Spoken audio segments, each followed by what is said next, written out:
Good evening. I had nothing about written on water, but I found something about written on snow in one of my books, and I considered that snow could be water. It's part of one of my novel, Loving Sabotage.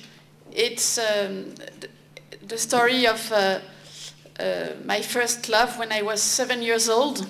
It happened in Peking, in China, popular China, and of course it's a catastrophe. And I shall read, I'm in Belgium and I shall read in French. Comble de cruauté, la neige. La neige qui avait beau être laide et grise comme la cité des ventilateurs, n'en était pas moins de la neige. La neige dans laquelle mes tâtonnements analphabètes avaient vu l'image de l'amour par excellence, ce qui n'était certainement pas gratuit. La neige, pas innocente du tout, sous sa béatitude candide. La neige, où je lisais des questions qui me donnaient très chaud et puis très froid. La neige, sale et dure, que je finissais par manger dans l'espoir d'y trouver une réponse en vain. La neige, eau éclatée, sable de gel, celle non pas de la terre mais du ciel, celle non salée, au goût de silex, à la texture de gemme pilée, au parfum de froidure, pigment du blanc, seule couleur qui tombe des nuages. La neige qui amortit tout, les bruits, les chutes, le temps, pour mieux mettre en valeur les choses éternelles et immuables, comme le sang, la lumière, les illusions. La neige, premier papier de l'histoire, sur lequel furent écrites tant de traces de pas, tant de poursuites sans merci.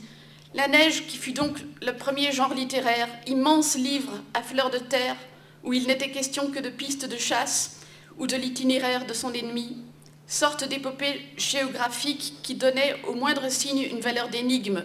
Ce pied-là est-il celui de son frère ou du meurtrier de son frère? De ce bouquin kilométrique et inachevé, qui pourrait s'intituler le plus vaste livre du monde, il ne nous est resté aucun fragment. C'est le contraire de la bibliothèque d'Alexandrie, tous les textes ont fondu. Mais il a dû nous en rester une lointaine réminiscence qui ressurgit à chaque nouvelle neige, sorte d'angoisse de la page blanche qui donne une terrible envie de fouler les espaces encore vierges et instinct d'exégète dès que l'on croise la trace d'un autre. Au fond, c'est la neige qui a inventé le mystère. Par le fait même, c'est elle qui a inventé la poésie, l'estampe, le point d'interrogation et ce grand jeu de pistes qu'est l'amour. La neige, faux linceul, grand idéogramme vide où je décryptais l'infini des sensations que je voulais offrir à ma bien-aimée.